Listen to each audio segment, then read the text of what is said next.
नाज़रीन गिरामी अस्सलामु अलैकुम वरहमतुल्लाहि वबरकातुह। सीधी बात के ताज़ा तरीन प्राइम टाइम में आप लोगों का इस्तकबाल है। नाज़रीन गिरामी, मैं अंसार अज़ीज़ नदवी इस वक्त आप लोगों के सामने एक अहम तरीन मौजू पर गुफ्तगू करने जा रहा हूँ। नाज़रीन गिरामी, इस वक्त जो सिलसिला है ख़बरों का जानते हैं हम, वक्तन फ़वक्तन खुसूसी मौज़ूआत पर भी जो है रोशनी डालने की कोशिश करते हैं। और आज होगा अखंड भारत व्हाट्सएप यूनिवर्सिटी का बिल्डअप और ग्राउंड रियलिटी। मैं तफसीलात में जाऊंगा, उससे पहले आपको इत्तला कर दूं कि आपकी दी जाने वाली अमानतों का हकदारों तक पहुंचाने का सिलसिला लगातार जारी है, लिहाजा आप अहबाब अपना हिस्सा इसमें शामिल करें। नीचे व्हाट्सएप के नंबर दिए गए हैं। नाज़रीन में आज हम जिस मौजू पर बात करने जा रहे हैं उसे सुनकर व्हाट्सएप यूनिवर्सिटी से PhD करने वाले हमारे भक्तों को थोड़ी जलन महसूस हो सकती है। रोज़ाना सुबह उठते ही हमारे आबा व अजदाद कितने अजीम थे, पूरी दुनिया हमारी थी, जैसे फेक न्यूज़ फॉरवर्ड करते हैं ना, उस अखंड भारत यानी अनडिवाइडेड इंडिया की असल कहानी क्या है, आइए आज इसका पोस्टमार्टम करने की कोशिश करते हैं। देखिए नाज़रीन, 1937 में हिंदू महासभा के इजलास में सावरकर ने कश्मीर से रामेश्वरम तक, सिंध से आसाम तक भारत को एक गैर मुनक़सिम कौम होना चाहिए का एक तस्वुर दिया था। उस जमाने के लिहाज से वो ठीक था, मानिए, लेकिन आज के दाएं बाजू के राइट विंग इंतहा पसंद कौम परस्तों यानी हाइपर नेशनलिस्ट ने इस नक्शे को कहां तक खींच लिया है। अफगानिस्तान, पाकिस्तान, नेपाल, भूटान, म्यांमार, बांग्लादेश, मालदीव, श्रीलंका, सिर्फ इतना ही नहीं, अब तो ऑस्ट्रेलिया भी हमारा है, ऐसी पुंगली बजाना शुरू कर दिया गया है। एक साधु की तस्वीर यहाँ चेंज होगी, इन्हें एक और इसमें है। उनके उन मफरूज़ों, झूठी कहानी और आलमी सतह पर हमारी विश्व गुरु हुकूमत कैसे साख खो रही है, उसे तफसील में समझते हैं। इस वक्त एक वीडियो दिखाना चाहती था वो, लेकिन वो वीडियो नहीं मिल रहा है टुकड़ा। उसमें एक खातून के बयान के मुताबिक ऑस्ट्रेलिया लफ्ज़ लातीनी ज़बान के ऑस्ट्रेलिया जुनूबी ज़मीन से नहीं आया, बल्कि महाभारत के दौर में पांडवों के अपने हथियार छुपाने की जगह ऑस्ट्रेलिया से निकला है। बल्कि मैं समझता हूं कि सबसे पहला ये चुटकुला तो इन साहब ने छोड़ा था, जिसकी तस्वीर भी आप देख रहे हैं, अनिरुद्धाचार्य। इन्होंने ये कहा था कि वेपन्स, हथियार जमा करने की जगह थी पुराने ज़माने में। मतलब यह कि मॉरिशस गोया रामायण के मारीच का महल था, जनूबी अफ्रीका गोया लव कुश के रहने की जगह खुशीनगर थी, जर्मनी के हिटलर का स्वास्तिका वेदों की कॉपी था। क्या लॉजिक है गुरु, इनका लॉजिक देखे तो ऐसा लगता है कि मरते वक्त डायनासोर ने भी जय श्री राम का नारा लगाया होगा। इसे देखकर हमारे नेटिजन्स खामोश थोड़ी ना रहेंगे, उन्होंने ज़बरदस्त ट्रोल करना शुरू कर दिया। उनके हिसाब से रूस यानी ऋषियों की ज़मीन, जापान यानी जहां राजा जलपान किया करते थे यानी खाया पिया करते थे, कोरिया यानी जहां कोराव अपने हथियार रखते थे, वेटिकन सिटी यानी वैटिका, और न्यूजीलैंड यानी कि जीलैंड नामी सन्यासी के ओल्ड मॉन्क ईजाद करने की जगह यानी शराब। महज अल्फाज के तलफ़्फ़ुज़ की मुशाबहत पर दुनिया की तारीख़ लिखने वाले इस किचन सिंगिज़म की मंतिक़ पर हंसी नहीं आएगी तो और क्या होगा। लेकिन बॉस, ये सिर्फ व्हाट्सएप अंकल आंटियों की कहानी नहीं है। हमारे मुल्क के बड़े बड़े वज़रा भी इस झूठी साइंस के ब्रांड एम्बेसडर हैं। एक और कदावर वजीर रमेश पोखरियाल ने पार्लियामेंट में खड़े होकर कहा था, साइंस इल्म नुजूम एस्ट्रोलॉजी के सामने बोना पिग्मी है, इल्म नुजूम ही सबसे बड़ी साइंस है।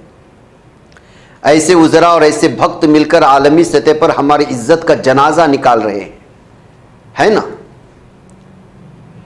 चलो ये सोचकर खामोश रहें कि अपने ही लोग हैं, लेकिन ये इंतहा पसंद कौम परस्ती का जुनून हमारे पड़ोसी ममालिक के साथ ताल्लुकात कैसे खराब कर रहा है। चलो ये सोचकर खामोश रहें कि अपने ही लोग हैं, लेकिन ये इंतहा पसंद कौम परस्ती का जुनून हमारे पड़ोसी ममालिक के साथ ताल्लुकात कैसे खराब कर रहा है। मई 2003 में हमारी नई पार्लियामेंट का इफ्तिताह हुआ। वहां अखंड भारत का एक नक्शा लगाया गया। उसमें पाकिस्तान, नेपाल, बांग्लादेश के इलाके हमारी सरहदों के अंदर दिखाए गए। मरकजी वजीर प्रहलाद जोशी ने ट्वीट किया, हमारा अज़्म वाज़े है, वही अखंड भारत। इसे देखकर पड़ोसी ममालिक खामोश थोड़ी बैठेंगे। नेपाल के पार्लियामेंट में हंगामा हो गया। उनके वजीर आजम प्रचंड को मोदी जी से बात करनी पड़ी। काठमांडू के मेयर बलेंद्र शाह ने तो इसके जवाब में अपने दफ्तर में ग्रेटर नेपाल का नक्शा लगा दिया। पाकिस्तान और बांग्लादेश ने भी सरकारी तौर पर एहतिजाज किया। आखिर में हमारे वजीर खारिजा एस जयशंकर को डैमेज कंट्रोल करना पड़ा। उन्होंने कहा, अरे ये तो सिर्फ अशोक आजम के दौर का सकाफती नक्शा है, इसका सियासत से कोई ताल्लुक नहीं है। बेचारे ये फंस जाते हैं और फिर कुछ बयान देकर के इधर उधर की बातें बयान करके चले जाते हैं।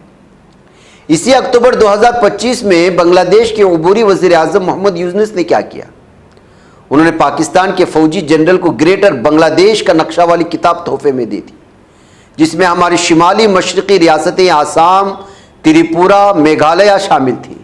यानी हमारी सकाफती तोसी पसंदी को बराह रास्त वार्निंग दे रहे हैं। जिस बांग्लादेश को हमने तकसीम किया था पाकिस्तान से, वही आज हमें खातिर में नहीं ला रहा। हमारी पड़ोसी पहले नेबरहुड फर्स्ट पॉलिसी अब पूरी तरह नाकाम हो चुकी है। यहां तक तो नक्शे वाली कॉमेडी थी, अब हकीकत देखिए कि हमारे अपने सहन यानी बहरे हिंद में अमेरिका ने हमारी ताकत को कैसे चैलेंज किया। मार्च 2026 हमारी इंडियन नेवी ने विशाखापट्टनम में मिलन 2026 नामी एक बड़ी बैनुल अक़वामी बहरी मश्क मुनक़िद की थी। उसमें ईरान का जदीद तरीन जंगी जहाज इरिस डेना बतौर मेहमान आया हुआ था।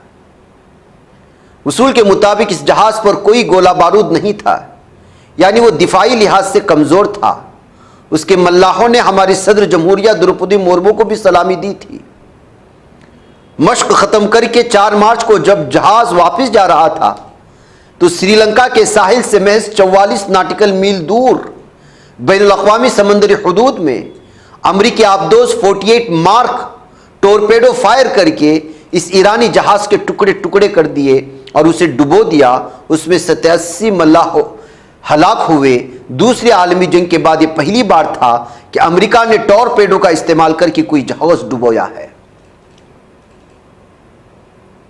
वजीर आजम मोदी ने अक्टूबर में कहा था कि भारत बहरे हिंद का निगहबान यानी guardian of the Indian ocean, लेकिन हमारी दावत पर आए मेहमान को हमारे साहिल के करीब अमेरिका ने मार गिराया तो हमारी हुकूमत ने क्या किया?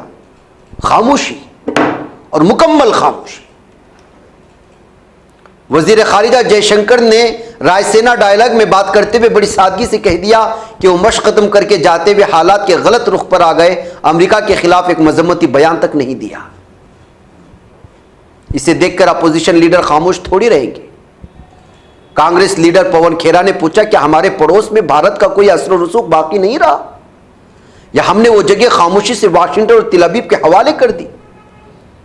ओवैसी साहब ने भी मोदी जी की खामोशी पर सवाल उठाया और कहा, पानी की कोई सरहद नहीं होती।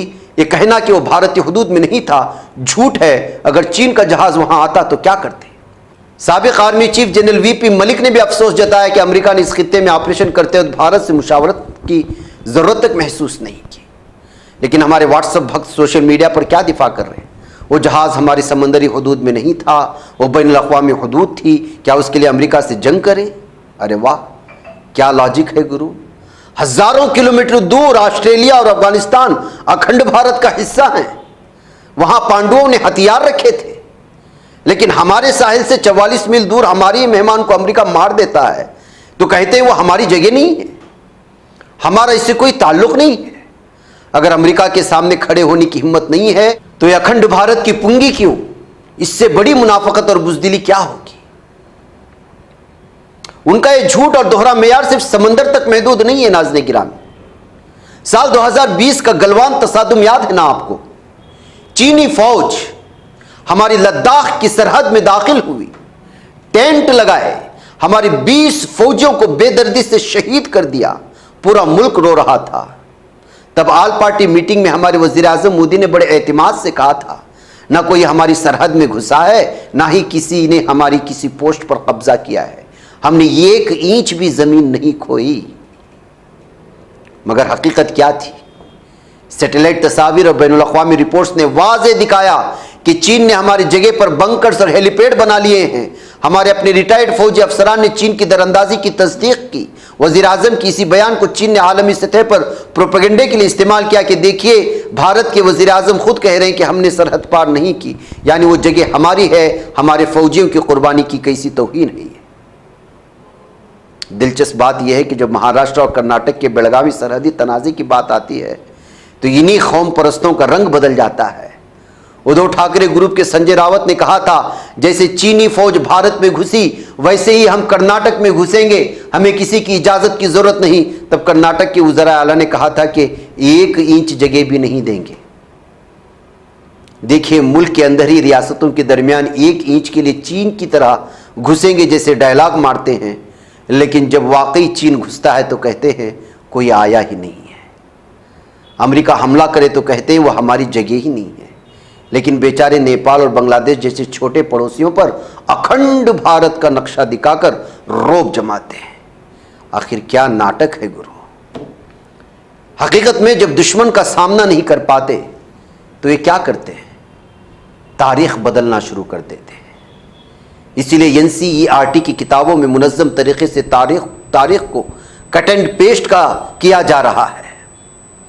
11वीं जमात की किताब से जुमला हटा दिया गया कि महात्मा गांधी का मानना था कि भारत को सिर्फ हिंदुओं का मुल्क बनाने की कोई भी कोशिश भारत को तबाह कर देगी। यह बड़ा गहरा जुमला था, हटा दिया। पहले वजीर तालीम मौलाना अबुल कलाम आज़ाद का नाम हटा दिया गया। गांधी जी के कत्ल में नाथुराम गोडसे और हिंदू महासभा के लिंक को छुपाने की कोशिश हो रही है।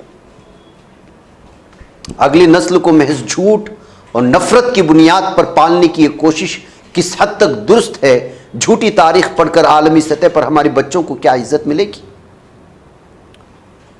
नाज़रीन, में फाइनल कंक्लूजन यह है कि अखंड भारत आज की दुनिया के लिए किसी काम का नहीं है। ये सिर्फ इलेक्शन के वक्ती जज्बात भड़काने, वोट बैंक की सियासत का एक टूल है। फेसबुक पर ऑस्ट्रेलिया से अफगानिस्तान तक अपना बताना आसान है, लेकिन जब अमेरिका जैसा ताकतवर मुल्क हमारे सामने हमारे मेहमान को मारे तो उसे रोकने की हिम्मत चाहिए। चीन हमारी जगह कब्जे में ले तो आंखों में आंखें डालकर पूछने का हौसला चाहिए।